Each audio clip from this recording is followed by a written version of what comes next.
Okay, Caitlin, so this is the last exercise I've got for you planned for today. Basically, you're going to have a bit of a jog. So a walk first and then we'll go into a jog.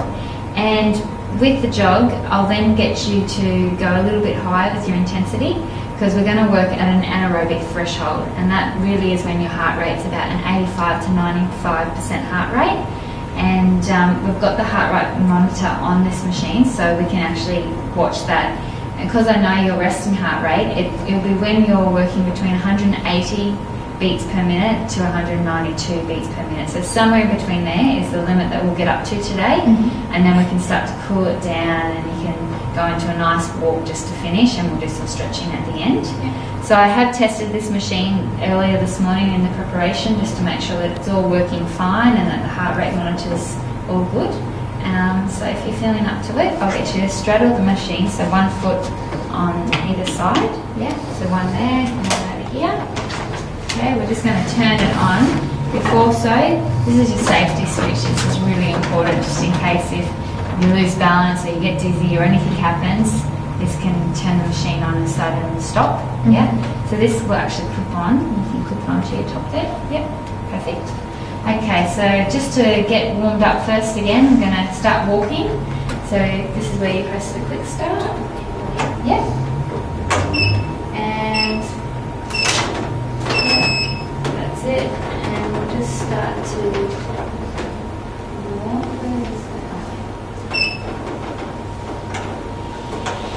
There we go. And it's on an incline. So we put an incline to about 3. We'll get you walking on a speed of about 5.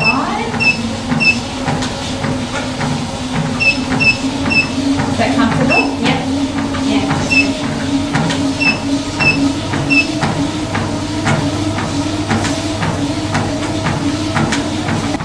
Okay, so you're just warming up. I want you to just get more comfortable now. So have your arms by your side. Just walking like as if you normally walk, but with the treadmill you want to stay nice and close up this end, because if you start going back you might end up falling off. So we don't want that to happen. Nice and close. If you feel like you're losing a bit of balance, the handles are right here, okay? How does that feel? Is that comfortable? Yep. Yeah.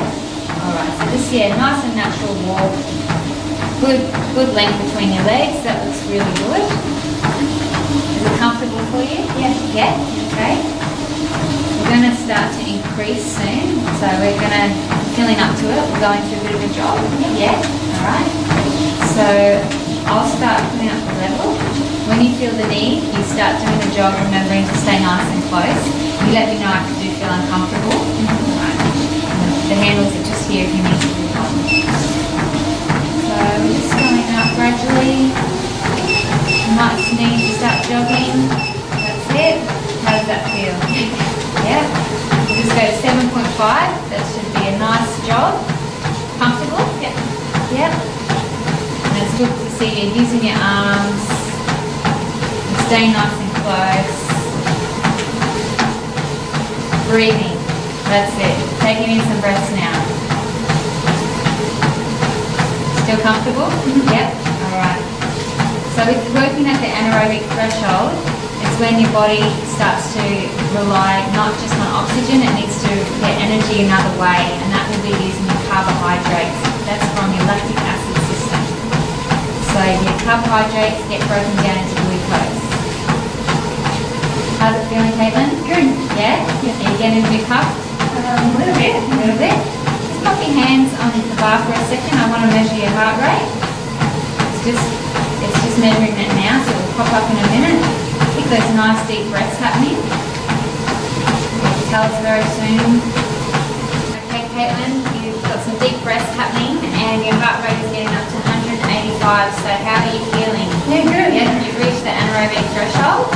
So if you're comfortable, we'll start to ease you back down to a gentle walk. Yeah. Alright, so just slowing down. Get it back down to good pace. How's that feel? Yeah? Catch your breath. You did really well. Yeah? It was a good job? Yeah, it was good. Get you puffed? Yep. Yep.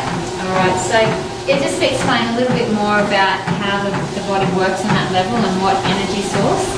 Okay, so at the start when you exercise and it's just a nice low intensity, it's really relying on oxygen and fat stores. When you pick up pace and you pick up the intensity, that's when the oxygen isn't enough to supply the body, so that's when you reach the anaerobic threshold and your body will actually be looking for another way to supply energy, and that's when the carbohydrates are used. They're broken down into glucose, and that's from the lactic acid system. Okay.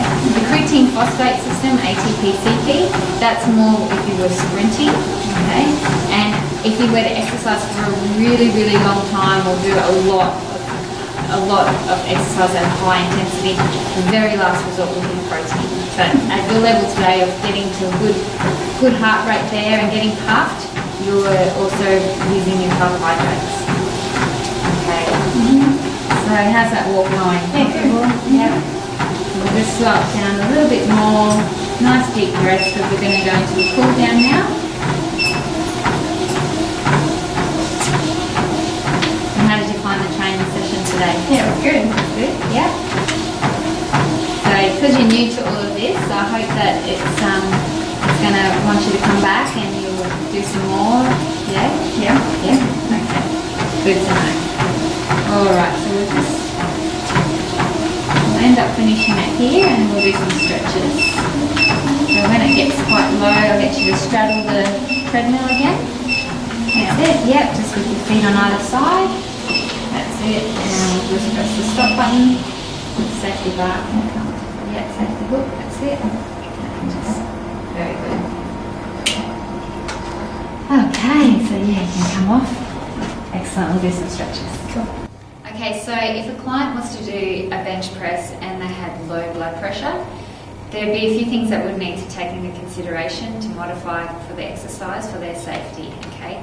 The most important thing is the bench press could be still done, but it would be with an inclined bench, something like this behind me, okay? You can have it raised to no more than 60 degrees, that angle, and this will help for the client not to feel dizzy or feel like fainting, because when their head is in line with their heart or they lower, that's when that can cause that faint feeling. So the movements, I would be, if I was to train that person, I would be really making sure that they don't do any sudden quick movements as well, make sure that the exercise is done nice and slowly and controlled, and that they don't get up too quickly or too soon. I would really be there to spot them and to ask for their feedback, to make sure that I'm hearing how they feel and they can give me those signs, as well as observing them and seeing if they go pale or anything like that. But the most important thing is that the bench is inclined to be able to do the exercise. Okay, so with the seated row, if a client was to have a lower back injury, we could still try this exercise, but there'd be some modifications in place. But if it was still painful for them, then I'd even probably recommend another exercise. They could still do a row but standing and grabbing the rope and pulling it down towards them. So that's available on the cable, so a cable standing row. But to do this exercise with that injury, I could actually help by pulling the weight forward to them so they don't have to lean too far forward to pick up the weight. The most important thing is that they're not hunching their back. Their back is straight the whole time. So technique is more so important to make sure that they don't get that injury or make it any worse.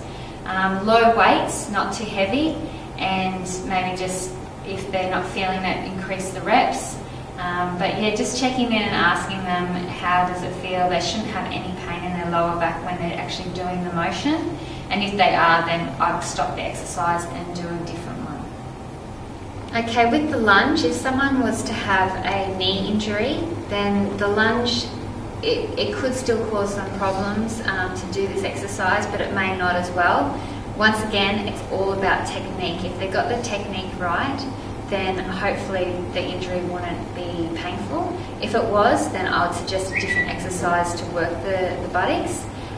With the technique, the most important thing is that the knee doesn't overshoot the feet, okay? And that this is really parallel to the ground. So making sure that they get that technique right They can really stretch the muscles that are involved, like the quads and the hip flexors and things like that.